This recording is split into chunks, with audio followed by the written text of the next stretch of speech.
Today we continue our negotiated rulemaking series with NShare President Alex Ritchie. While we're still awaiting a proposal from the most recent negotiated rulemaking on the Public Service Loan Forgiveness Program, the department has announced its intentions to form two new committees. Alex joins us to explain the department's intentions, what these committees will examine, and how institutions and organizations can prepare. Alex, great to have you on. Thanks so much for inviting me. It's great to be back. Let's just jump right in. As I said, the department has announced these two separate committees with distinct focuses.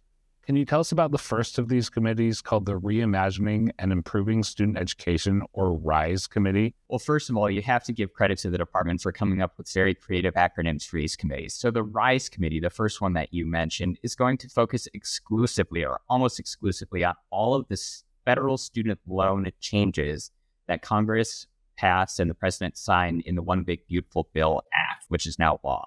And so this spans everything from things that happened before disbursement all the way through repayment. Changes were made to loan limits, the phase out of Graduate Plus program, new authority for institutions of higher education to limit loans for borrowers attending their programs. Those are all new things that happened on the front end. And then there's a whole slew of things that happened on the back end. Drastic simplification of income-driven repayment plans, new ability to go through rehabilitation more than once if you default. So there's a whole lot that the department needs to dig into and hammer out the details on when it comes to federal student loans. And that's what the RISE Committee will focus on. So now let's turn to the other committee, which is the Accountability in Higher Education and Access through Demand-Driven Workforce Pell, or the AHEAD Committee. What will this committee focus on, and what are the most impactful elements for the President's Forum, for NShare, and for other higher ed stakeholders?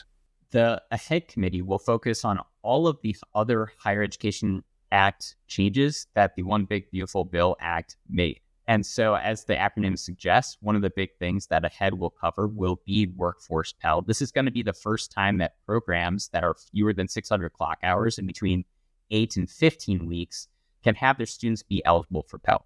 Now, to do that, there are a number of eligibility requirements that states and a number of eligibility requirements that the Secretary of Education in Washington, D.C. must determine that the institution meets these, or in the program meets these requirements. But it is the first time that Pell Grant students might be able to use some of that money to attend these shorter, more in-demand, high-pay type programs that lead to those kinds of jobs.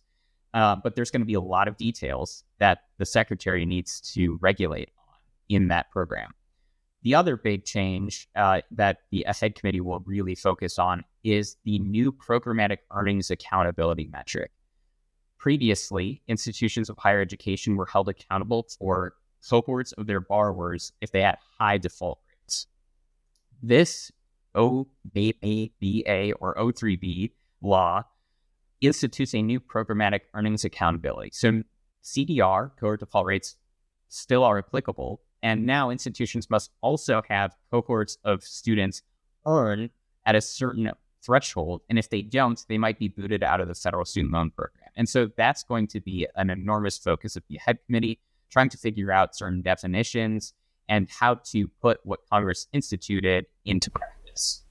Alex, can you tell us about the expected timeline and process for this negotiated rulemaking session and how it may differ from ones in the past?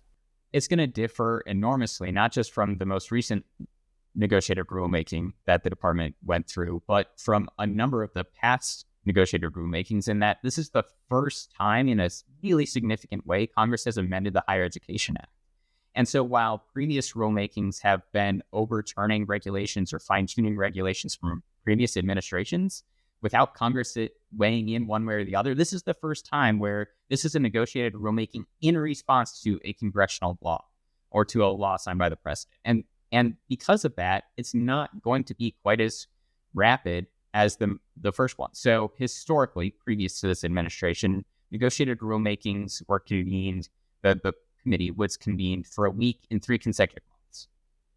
This year, we had one negotiated rulemaking. It was 2.5 days, 1 week. That was it. This negotiated rulemaking, it sounds as if the administration is focused on extending it a little bit longer. And so in the Federal Register notice, you'll see both the RISE committee and the AHEAD committee have 2 weeks where the committee will convene to negotiate.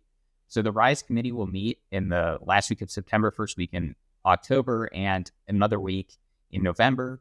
And the AHEAD committee will meet 1 week in December, 1 week in the very beginning of January, the new year. So we see that they're extending the time with which the committee will convene because there are so many new provisions or different provisions that really will require time, reasoning, and well thought out solutions to make sure that the regulation institutes Congress's intent as faithfully as possible.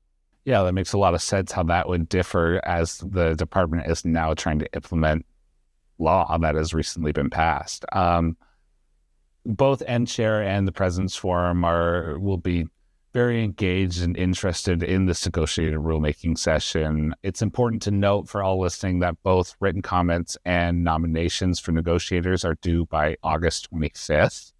And is there anything else on either of these committees or this session that you want to be sure we address in this conversation? I think for everybody listening, because this is new, there are a number of new provisions not contemplated at the federal student aid level. If you have ideas for how to institute the program, the law, the Department of Education will take your written comments and carefully review them. So if you have ways that you think is the proper way to draw up a regulation to institute, let's say, workforce Pell, submit it in the comment period. I think that this is a really critical time. It's not like this has been done before.